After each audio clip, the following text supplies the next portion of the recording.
동성애자들은 소수의 인권을 덜먹이면서 남자들끼리, 동성끼리, 그러니까 여자끼리, 남성끼리 동성애 가정을 허락해 줄 것을 요구하고 있습니다. 각 시대마다 가정은 많이 다릅니다. 가정의 형태는 한 남자의 여러 명의 여자, 또 한 여자의 여러 명의 남자, 이렇게 가정이 구성되어지기도 했습니다. 또 이렇게 동성애자처럼 이렇게 남자끼리, 여자끼리 이렇게 또 가정이 구성이 되어지는 경우도 있습니다. 그러나 아무리 시대가 바뀌어져서 가정의 형태는 바뀔지는 몰라도 가정의 본질은 바뀌어서는 안 됩니다. 아무리 한 주에서 또 한 국가에서 이 동성애자들의 가정을 허락한다 할지라도 그것은 타락한 인간과 부패한 정권들의, 정치가들의 야합일 뿐이지 결코 하나님께서 원하시는 것은 아닙니다. 그걸 법제화하면 오히려 동성애 가정을 더 부추기는 그런 결과가 주어질 것입니다. 오히려 이것을 금하고 그들을 불쌍히 여기면서 선도할 때 오히려 그 수는 줄어들 것이고 오히려 참된 가정이 제대로 서갈 수 있을 것입니다. 하나님께서 원래 남자와 여자를 만드시고 가정을 세우셨습니다. 이 가정은 사람이 만드는 것이 아닙니다. 원래 가정은 하나님에게서부터 나왔습니다. 교회도 역시 그랬고요. 더더구나 교회는 아담과 하와로 구성되어지는 교회라고 생각하면 가정교회가 출발점입니다. 그런 면에서 보면 교회보다도 더 우선시 되는 것이 가정교회요, 가정입니다. 얼마나 중요한지 모릅니다. 그렇기 때문에 이 시대는 가정이 아무리 무너지고 해체가 되어진다 할지라도 성경에서 말하는 진정한 가정이 회복이 되어져야 됩니다. 지금 이 가정들을 보면 심각할 지경입니다. 더 이상 가정의 의미가 없습니다. 물론 믿지 않는 사람들은 하나님께서 우리에게 원하시는 설계하신 그 진정한 가정의 의미도 모를 뿐만 아니라 시대마다 다른 형태를 띄었을 뿐이지 진정한 가정의 의미는 발견하지 못하고 있습니다. 그런데다가 이런 산업화 또 그 다음에 물질 문명이 발달되어지면서 우리 가정이 정말 그야말로 엉망이 되어가고 있습니다. 우리는 이럴 때 기독교인들 이 교회 안에서 교회를 바로 세우는 모습을 보여주어야 될 것입니다. 그런데 교회 안에서조차 가정들이 무너지고 있다는 사실, 이건 정말 안타까운 사실입니다. 오히려 안 믿는 사람들보다 더 못한 가정을 꾸리고 있는 걸 생각할 때 정말 부끄러울 수밖에 없다는 겁니다. 그러면 어디로 돌아가야 될까요? 예수님께서 그런 말씀하셨죠. 반석 위에 선 집은 쉽게 무너지지 않는다. 그렇게 말씀하셨어요. 그 집은 분명히 하우스입니다. 건물이에요. 그렇지만 이것은 또 하나 우리의 믿음이기도 하고 그 비유 아니겠습니까? 우리의 믿음이 반석 위에 서 있을 때, 그리고 가정도 마찬가지고 교회도 마찬가지입니다. 반석 위에 서일 때 바로 서 있을 수 있고 환난이 오고 어려움이 올 때도 무너지지 않는다 그 말입니다. 그런데 주님께서 이 반석을 이렇게 말씀하셨어요. 하나님의 말씀에 순종할 때 내 뜻대로 행하는 자라야. 그러니까 하나님의 뜻대로 행하는 그것이 바로 반석 위에 집을 세우는 것이다. 이렇게 말씀하셨어요.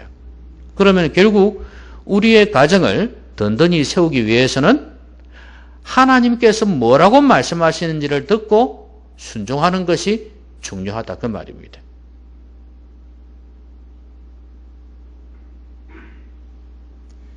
자, 오늘 가정의 달, 특별히 오늘 어버이 주일입니다. 가정의 중심은 부부예요. 부부이지만 그럼 오늘 어버이날, 어버이 주일에 부모와 자녀 역시 가정의 중심이죠. 이 부모와 자녀를 좀 살펴보고자 합니다. 어떤 부모가 되어야 되는가? 어떤 자녀가 되어야 되는가? 그걸 오늘 하나님께서 우리에게 말씀하고 있습니다. 이 말씀대로만 한다면 가정은 더욱 든든히 서갈 수 있을 것이다 그 말입니다. 여러분, 어버이 주일하면 어떤 생각이 듭니까? 자녀들이 예쁜 꽃을 사서 부모님께 달아드리고 아니면 건네고 그 다음에 용돈도 봉투에 넣어서 드리고 식사도 같이 하고 이것입니다. 그렇죠? 여러분, 어버이 주일은 자녀가 부모에 대해서 진정으로 생각해 보는 날, 그 다음에 부모들이 내가 부모로서 어떤 사람인가를 생각해 보는 그런 날이 되어야 됩니다. 그렇게 밥 먹고 지나가는 날이 되어서는 안 된다 그 말입니다. 자, 오늘 하나님께서 먼저 자녀들에게 말씀합니다. 자녀들이 하나님의 말씀대로 순종할 때 가정은 든든히 서가지 않겠습니까? 잘못된 자녀들 때문에 얼마나 부모님들이 속이 썩는지 모릅니다. 그래서 심지어 무자식이 상팔자다 이런 말이 있습니다.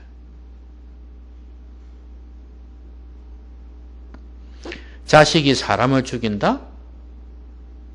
감옥에 간다? 그 부모의 심정이 어떨까요?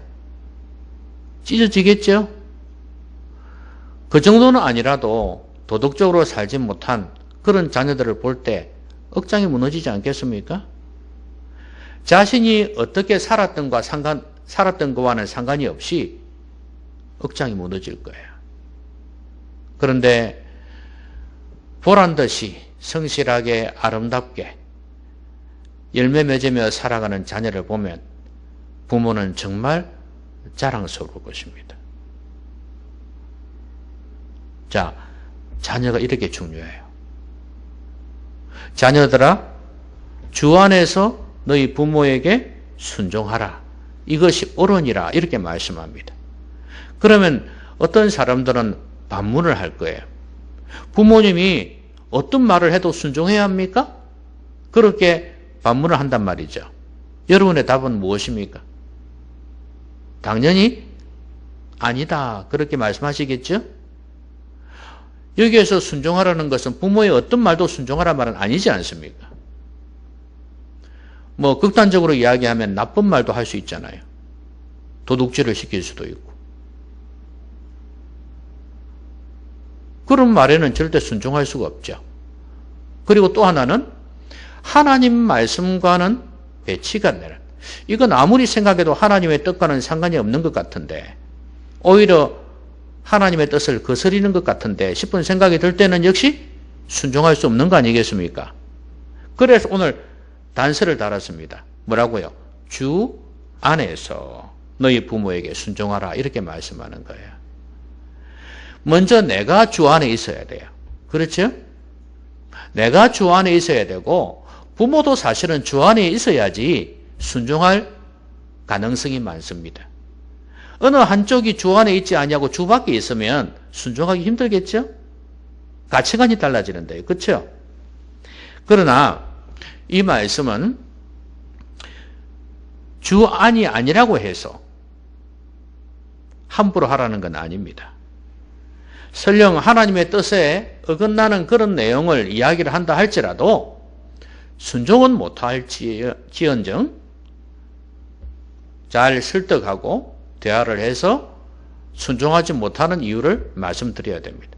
아마 어떤 부모들은 그래도 노발대발할 사람들이 있어요. 하나님의 뜻이고 뭐고 상관없이 내가 이렇게 요구한다. 힘 있는 부모들이 특히 그렇습니다. 돈이 좀 있고 권력이 있는 부모님들은 그럴 수 있어요.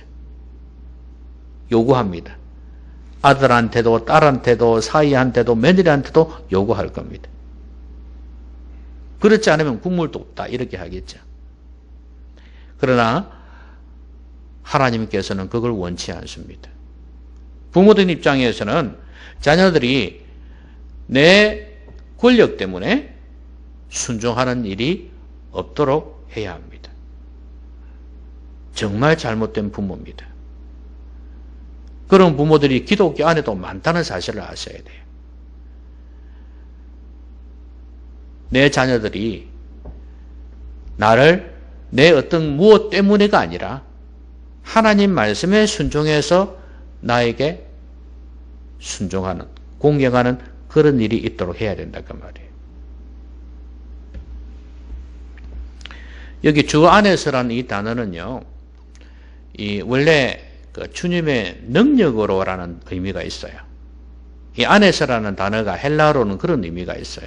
물론 영어로도 그렇게 해석해 볼 수 있지만, 그러니까 주님 안에서 주님의 능력으로, 주님의 능력을 힘입어서, 주를 힘입어서 부모에게 순종하라. 타락한 인간은요, 부모에게 순종하기 힘듭니다. 여러분 한번 잘 보세요. 옛날에 가부장적인 사회에서 자녀들이 말없이 부모에게 순종했던 그런 모습들, 그건 그 사회, 그 시대의 문화였어요. 그렇지만 마음에서 우러나는 순종하고는 다릅니다. 복종인 경우가 많았죠. 순종은 지금도 여전히 힘든 영적인 싸움입니다. 하나님의 권위를 무시했던 타락한 마귀의 영향을 받은 많은 사람들이 하나님이 주신 부모의 권위를 우습게 여기는 것입니다. 여러분, 부모에게 순종해야 합니다. 주 밖의 메시지가 아닌 이상 주 안에서 순종해야 합니다. 주 안에서는 결국은 하나님이 주신 권위 안에서라는 의미도 되고 순종의 내용의 범위를 정하는 것이기도 합니다. 주 안에서.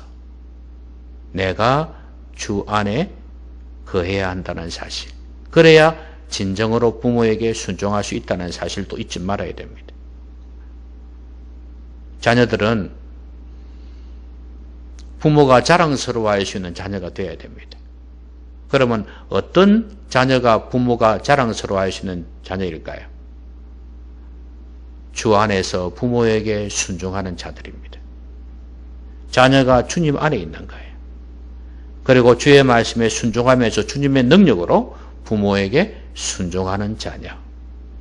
이런 자녀를 가지고 있는 부모는 정말 세상을 다 가진 것처럼 행복할 것입니다. 여러분, 자녀가 출세해서 정말 잘 되었어요. 돈도 많이 벌고 힘도 있어요. 근데 부모를 우습게 여긴다? 그러면 부모 심정이 어떨까요? 또 그런 비슷한 며느리 만났네? 부모 마음은 어떨까요? 만족할까요? 행복할까요? 어디 나가서 그렇게 이야기하겠죠. 우리 아들은 말이야, 의사야, 의사. 우리 며느리도 의사야. 변호사야. 사장이야. 돈 많이 벌어. 그렇게 자랑은 하겠죠. 자존심이 있어서. 그런데 나에게 하는 짓을 보면 정말 여기라도 퍼붓고 싶은데 그러지를 못한 거예요. 소갈이 안고 있는 거예요. 행복일까요? 여러분, 자녀는 부모에게 기쁨을 주는 자녀가 되어야 됩니다. 그리고 또 하나는 내 아버지와 어머니를 공경하라 그랬습니다. 공경이란 단어가 뭡니까? 존경이란 단어도 있고 공양한다 하는 그런 의미도, 공양한다는 의미가 있어요. 그러니까 나이가 들었을 때 부모가 부모에게 필요한 거, 그것을 공급해 주는 것입니다. 왜냐하면 어렸을 때는 부모들이 자녀를 키워주었고 필요한 걸 주었어요. 그러면 나이 들어서 힘없어 못하면 어떻게 해야 되나요? 당연히 부모에게 자녀들이 해야 되는 거 아니겠습니까? 맞죠? 그런데 이걸 당연하게 생각하지 않아요. 무슨 그 특권이냐 생각해요. 아니 일반적인 주고받는 관계에서도 그렇지 않습니까? 주는 것이 있으면 오는 것이 있어야죠. 부모들이 어디 그거 보고 한 건 아니지만 내리사랑이라고. 그런데 그 내리사랑이요 모성적 본능이다, 부성적인 본능이다, 이거 생각하면서 자녀들은 부모를 대접하는 거, 부모를 이렇게 공경하는 거 우습게 여긴단 말이지. 하나님이 진노하실 일입니다. 여러분, 이것은 하나님의 명령이에요. 여러분, 여기에서 부모는 자기 친부모도 될 거고, 그 다음에 장모나 시어머니나 시아버지나 장인 이런 사람도 되겠죠. 또 할아버지 할머니도 되겠죠. 이런 사람이 좀 다 부모에 해당된다고 볼 수 있습니다. 그러면 어떤 사람들은 그럴 수 있어요. 아휴, 내가 부모하고 어릴 때부터 이렇게 친하고 사랑받고 자란 것도 아닌데, 이런 사람이 있을 수도 있어요. 편애라는 게 있잖아요. 그렇죠? 분명히 사랑받고 양육을 받았는데 편애하는 자녀들로 인해서 내가 좀 푸대접을 받았다고 느끼는 사람도 있을 수 있어요. 그렇죠? 누구는 대학까지 보내주고 나는 대학도 못 가고 이런 것도 있을 수 있잖아요. 그렇죠? 그러다 보니까 부모에게 어떤 섭섭한 마음이 있어요. 좋아요. 그러나 중요한 것은 하나님의 명령이란 사실이에요. 내가 섭섭하게 느끼는 그것이 하나님의 명령을 거스릴 수 없다는 사실을 아셔야 됩니다. 이건 5계명에 딱 정해놨단 말이에요.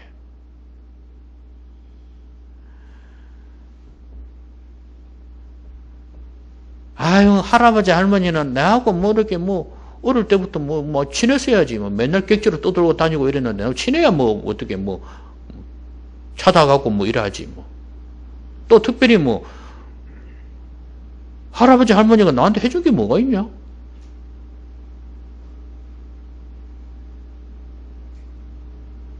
그래서 내가 소홀히 한다? 좋아요. 그런데 이건 잊지 마세요. 하나님의 명령이에요.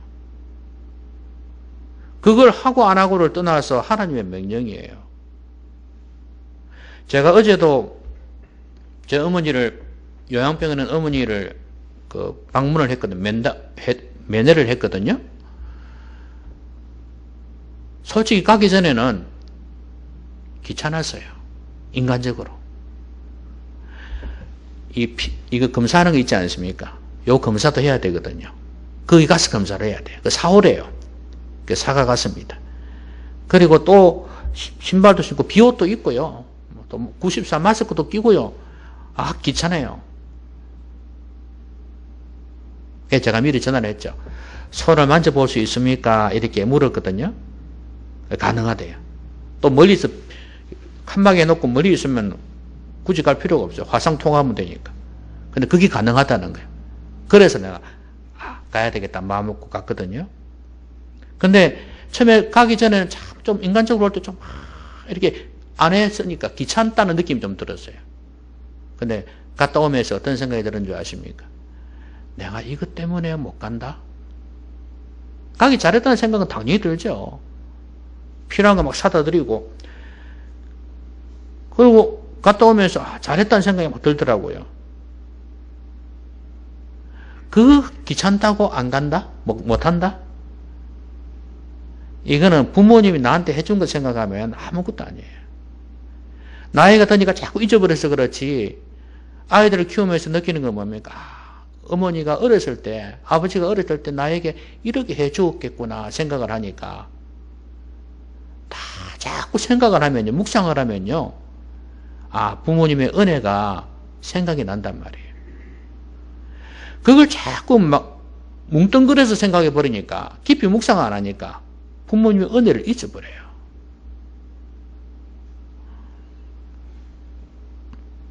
여러분, 나이가 들고 또 오랫동안 이별애가 있으면, 멀리 떨어져가 있으면 그런 깊은 정이 안 생길 수 있습니다. 그렇지만 부모를 공경하라는 것은 하나님의 명령이에요.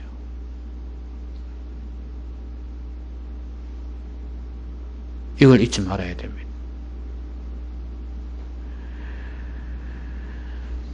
이거는요, 자기 자신을 위해서 해야 돼요. 자신을 불효자로 만들지 마세요. 부모를 공경하지 않는 불효자가 되어지고 부모를 원망하지 않는 그런 효자가 되면 하나님께서 함께 하신단 말이에요. 오늘 여기에 뭐라고 말씀합니까? 이것은 약속 있는 첫 계명이니 이로써 내가 잘되고 땅에서 장수하리라. 여러분, 장수가 좋은 것입니까?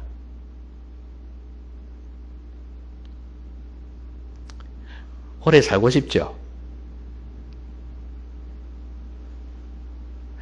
3대 거짓말 중에 하나, 노인들 죽고 싶다는 거. 아이고, 죽어야죠. 뭐 오래 살아요.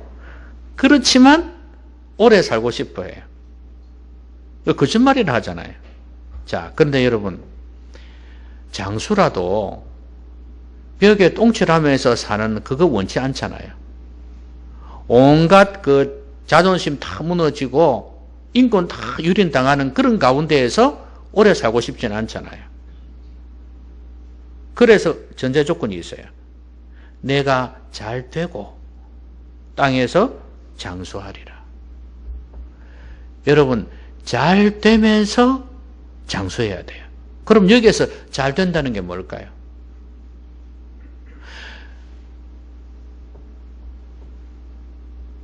사도 요한이 뭐라고 말씀했냐면, 내 영혼이 잘됨 같이 범사가 잘되고 강건하기를 간구하노라 그랬거든요.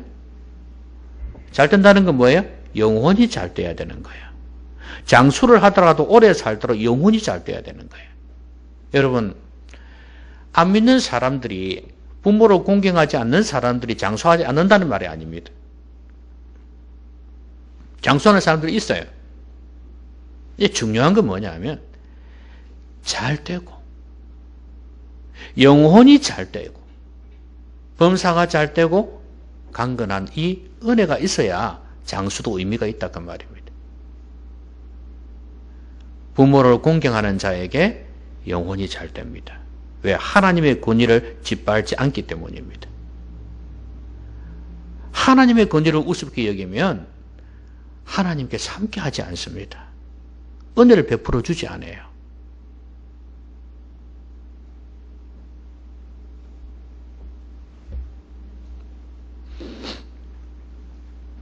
하나님을 떠난 인생은 비참합니다.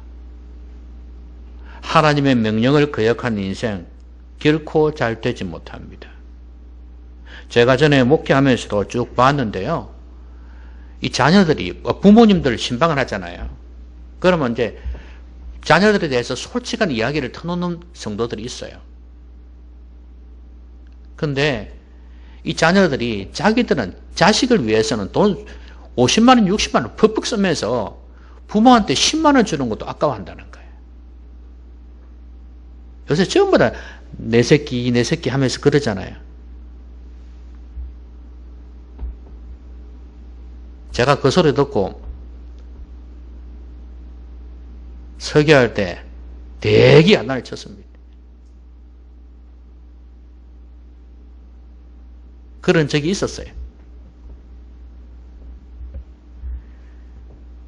세상을 따라가면 안 됩니다. 하나님을 경외해야 합니다. 그럴 때 자녀들이 부모에게 순종하고 부모를 공경할 수 있습니다. 여러분이 잘 아는 노래예요. 어머니 마음. 제가 이 주보에다 적어놔봤어요. 일부러. 이 내용을 잘 읽어보세요. 읽어보시면 뭐 이것도 하나의 시고 가사니까 뭐 과장된 것도 있을 수 있고 표현을 아름답게 미사여구를 통해서 한 것도 있을 것입니다. 그러나 내용을 가만히 보시면 다 맞는 말이에요.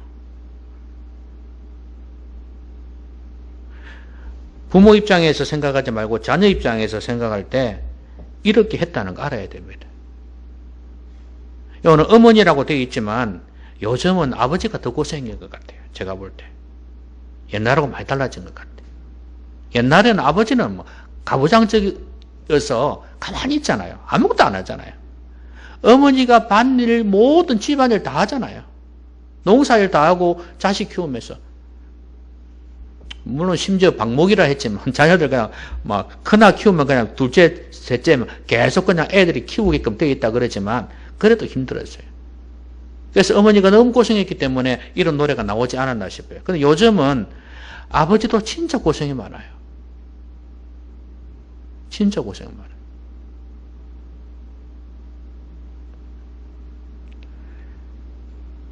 애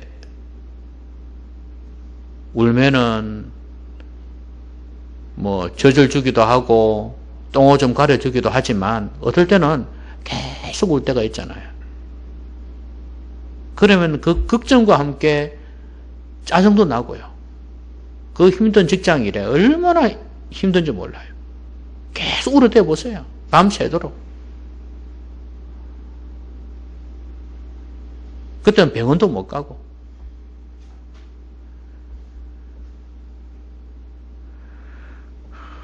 자라서는 문 기대어 기다리는 마음. 알을 사 그릇들 사 자식 생각이. 오로지 자식이 잘 되기를 바라는 그런 마음입니다.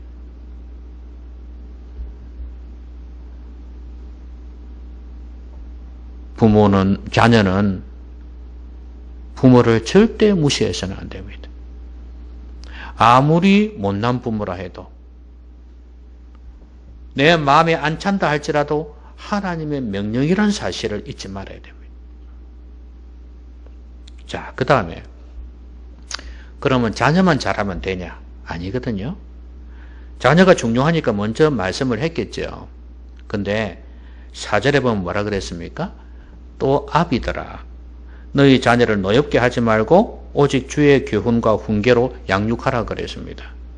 그 당시에는 아버지가 거의 가부장적인 사회이기 때문에 함부로 했다고 보시면 돼요. 지금처럼 뭐 친구 같은 아빠 생각도 못 합니다. 그리고 여기 아버지가 대표니까 부모의 대표니까 그렇게 했지 어머니라고 해서 자녀 교육에 대해서 책임이 없다고 할 수는 없습니다. 근데 부모들아 생각하시면 됩니다. 부모들아 너희 자녀를 노엽게 하지 말아라 그랬어요. 여러분 자녀들을 노엽게 하지 않을 자신 있습니까? 예? 자녀들을 노엽게 하지 않을 수 있겠습니까? 이건 불가능합니다. 왜 그러냐면 아무리 바른 소리를 해도 노여워하는 자녀들이 있어요. 여러분 그 이야기 들어보셨습니까? 게임한다고 야단치는 할머니와 엄마 누나인가? 찔러 죽인 거 기억나십니까? 공부를 안 하고 얼마나 게임했겠어요? 잔소리 했겠죠. 근데 게임을 하는 사람들은요 어떤 게 있냐면 누가 옆에서 하지 못하게 하잖아요. 여기에 몰입되가 빠져가지고 이거에 대해서 무슨 거부하는 말, 반대하는 말, 방해하는 말 하면은요 분노가 치밀어 올라요. 그 젊은 아이들이 혈기 있는 왕성한 그 아이들이 자기 절제 못하는 아이들이 그런 극악무도한 짓을 저지른 것입니다. 여러분 자녀를 노엽게 하셔야 됩니다. 하나님의 진리로, 하나님의 말씀으로 자녀를 노엽게 해야 됩니다. 바른 길로 이야기를 해주면서 자녀를 노엽게 해야 됩니다. 어떤 자녀들은 노여워하지 않을 수 있겠죠. 아, 맞는 말이구나 하고 순종하겠죠. 그러나 타락한 인간의 본성은요, 권위에 대해서 저항하는 게 있습니다. 노여움을 가진다고 말입니다. 바른 소리를 하는데도 노여워합니다. 잘못된 거 고치려면은 잔소리 안 할 수가 없지 않습니까? 그런데 그걸 노여워한다니까요. 심지어 타락한 인간은요, 하나님이 책망해도 분노합니다. 여러분, 성경에 제일 처음 살인자가 누굽니까? 가인이었죠. 가인한테 하나님께서 내 동생이 어디 있느냐 이렇게 말하실 때 뭐라 그랬습니까? 얼굴이 붉게 져가지고 어떻게 했습니까? 내가 동생을 지키는 자니까. 화내면서. 여러분, 인간의 타락한 본성이 이렇습니다. 잘못을 지적하는데도 불구하고 화를 낸단 말이죠. 많은 선지자들을 그래서 죽였지 않았습니까? 예수님도 그래서 죽을 뻔 몇 번 고비를 넘겼지 않습니까? 바른 소리 한다고. 그런데 자녀들이 그렇게 안 해요? 분노합니다. 그런데 여기서 말하는 의미는 뭘까? 노엽게 하지 말라는 거. 이 말을 듣고 자녀들은 봐라. 우리 부모님들은 나를 얼마나 화나게 하는데. 그래 하지 말라 안 합니까? 이렇게 말해서는 안 됩니다. 오히려 노엽게 해야 돼요. 그런데 여기서 노엽게 하지 말라는 것은 진리 문제가 아니에요. 어떤 면에서 보면 부모들이 잘못 사는 거 보면 자녀들이 분노합니다. 이 신앙을 떠나서 일반적으로 부모가 잘못 살면. 그런데 거기에다 우리 기독교인들은 어떻게 해야 돼요? 신앙인들은 신앙적인 면에서 잘못 살면 부모가 노여울 수 있어요. 자녀가 노여워할 수 있어요.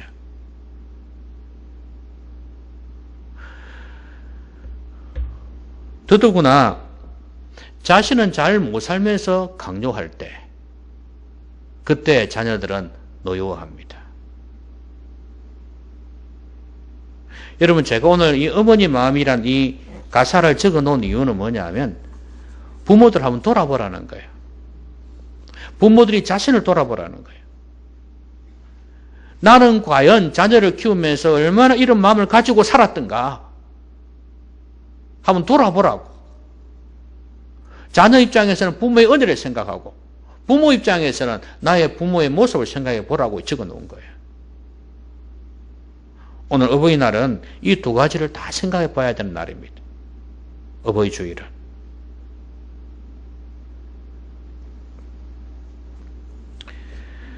주의 교훈과 훈계로 양육하라 이렇게 말씀하셨는데 이게 되려면 나에게 먼저 주의 교훈이 있어야 돼요. 그렇죠? 구약의 이스라엘 백성들에게 쉐마라고 그랬는데 들으라 하면서 들으라가 쉐마거든요. 들으라 하면서 하나님의 말씀을 너희들 마음판에 새기라 이렇게 말씀해 놓고 그러고 난 뒤에 자녀들에게 가르치라 그랬거든요. 그러니까 나에게 하나님의 말씀이 없이는 그리고 내가 말씀대로 살려고 하는 본을 보이지 못하면 자녀에게 전혀 먹혀 들어가지가 않는다는 거예요. 내가 믿음으로 살아야지 자녀에게 먹혀 들어간다 이 말이에요. 물론 자녀들은 그렇다고 해서 다 믿음이 없는 것도 아니고 다른 통로를 통해서 교육을 받을 수 있습니다. 저만 해도 믿지 않는 가정에서 자랐지만 다른 통로로 내가 교회를 나가고 내가 말씀을 듣고 배우면서 그렇게 좋은 영향을 받았으니까. 부모가 나쁘다고 해서 부모가 믿음 없다고 해서 자녀들이 믿음 없는 건 아니에요. 그렇지만 일반적으로 많은 영향을 받고 산다는 사실을 아셔야 됩니다. 근데 이게 반복적인 교육과 훈련을 통해서 가능하다고 말씀합니다. 이런 말씀이 있죠. 마땅히 행할 길을 아이에게 가르치라. 그리하면 늙어도 그것을 떠나지 아니하리라 그랬죠. 여러분, 나이가 들어서 가르치면 쉽지가 않습니다. 어쩌보면 성인이 되면은 이런 교육의 범위는 벗어났다고 해도 과언이 아니에요. 그래서 그 전에 이 일을 해야 돼요. 여러분, 돌 같은 데 보면은 공룡 발자국이 있고, 그죠? 그죠? 그 다음에 짐승의 뼈 같은 게 있고, 그렇죠. 그걸 화석이라 그러죠. 그죠? 거기 있잖아요. 거기 어떻게 해서 그렇게 생겼을까요? 옛날에 용암 같은 거, 그죠? 말랑말랑하게 물렁물렁한 게 있었겠죠, 그죠? 용암이 흘러내리든지, 그죠? 그때 덮쳤든지 그 안에 들어갔든지 아니면 그 위에 밟았든지 그렇게 됐겠죠? 그러니까 그것들이 굳어지면서 화석이 된 거 아니겠어요? 그렇죠? 마찬가지로 인간의 뇌가 물렁물렁할 때, 아직 어릴 때, 백지 같을 때, 그때 하나님의 말씀이 들어가야지. 그래서 아이에게 마땅히 해야 할 길을 가르치면 나이가 들어서 늙어도 그것을 떠나지 아니한다. 그 말씀이에요. 그러니까 자녀 교육은 어릴 때부터 하는 게 좋다는 말이에요. 태에서부터. 그러려면 부모가 준비가 되어져 있어야 되죠. 저는 요즘 청년들을 보면서 제일 걱정스러운 게 뭐냐 하면 준비가 안 돼 있다는 거예요. 그리고 준비를, 뭘 준비를 한다? 돈. 돈만 있으면 결혼 다 할 수 있는 줄로 생각해요. 그러니까 빨리 깨어지는 가정이 많은 거죠. 뭐가 필요합니까? 내면이 준비가 되어야 되고 믿음이 준비가 되어져야 돼요. 자녀를 신앙적으로 이끌 수 있는, 어릴 때부터 이렇게 말씀으로 진리로 교훈으로 가르칠 수 있는 준비가 되어져야 되는데 전혀 준비가 되어 있지 않아요. 그러면 결혼해서 아이를 어떤 아이로 키우겠다 이 말입니까? 돈 많이 벌어서 입을 거 먹을 거 다 해주고 그거 뭐 끝입니까? 진짜 중요한 걸 안 해주는데 그런 가정을 만들면 뭐하냐 그 말입니다. 안 하고 말지. 또 다른 자녀들에게 많은 아픔을 주려고요? 돈 많으면 자녀들이 다 행복한 줄 아십니까? 절대 아니잖아요. 제가 이런 책을 한번 봤습니다. 가난하다고 해서 아이들이 실망하는 법은 없다. 아이들 때는 가난해도 거기에 다 적응하면서 살아요. 중요한 것은 하나님의 말씀과 신앙으로 가르쳐 주는 거예요. 내면이 풍성하면서 성령의 열매를 맺으면서 인격적인 사람으로, 배려하는 사람으로 이렇게 세워가는 이 일. 근데 부모가 여유가 안 되는데, 이 젊은 부모가 준비가 안 돼 있는데 뭘 가르친단 말입니까? 젖 먹이고 똥오줌 싸는 거 가르쳐주고 학교 보내고 유치원 보내고.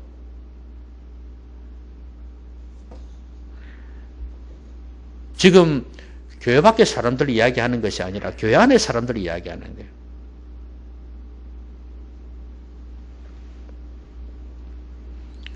나이 드신 분들을 이제 늦었다고 생각할 수 있습니다.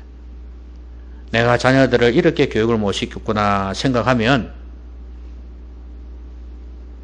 하나님 앞에 회개해야 합니다. 회개하고 진짜 이제 남은 생애를 내 자녀들을 위해, 다 큰 자녀들을 위해서 기도해 줘야 됩니다. 간절히. 그리고 내 자녀들은 그 다음 손자, 손녀들을 위해서 그렇게 내같이 살지 않도록 기도해야 됩니다. 잘 키울 수 있도록. 믿음으로 키울 수 있도록 기도해 줘야 됩니다. 이게 여러분 가정을 지키는 비결이에요. 말씀하겠습니다.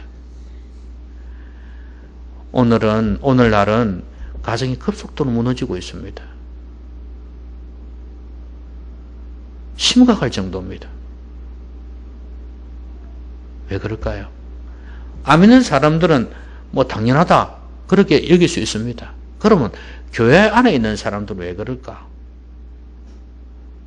교회 안에 있는 사람들이 가정이 깨어지는 걸 모두 다 여러 사람 다 탓을 할 수는 없을 거예요.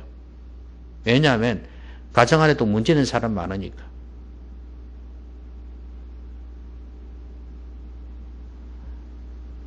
어떤 한 사람이 원인 제공했을 수도 있고. 그러니까 서로 안 맞는 거죠. 그래서 이혼할 수도 있을 것입니다. 가정이 깨지고 있어요. 자녀들은 부모를 돌아보지도 않는 사람 많아요. 근데 부모 탓일 수도 있고, 그러나 부모가 아니라 자녀 탓일 수도 있어요. 이렇게 가정이 무너지고 있어요. 어떻게 해야 되겠습니까? 하나님의 말씀으로 돌아가는 길밖에 없습니다. 먼저 자녀들은 명령이라는 사실을 아셔야 됩니다. 부모에게 순종하고 부모를 공경하는 것. 그리고 부모들은 역시 명령입니다.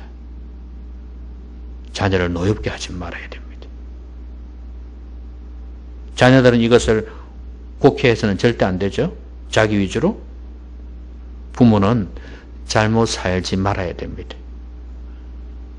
일반적으로도 그렇지만 신앙적으로 정말 믿음으로 살아야 됩니다.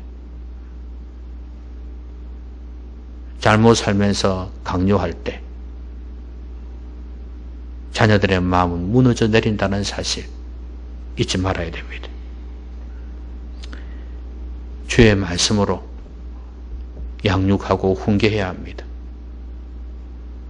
다 큰 자녀를 할지라도 말씀으로 지도해야 합니다.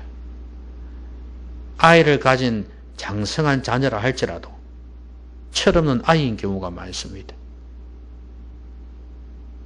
온갖 세상의 유혹에 넘어가는 경우 얼마나 많은데요.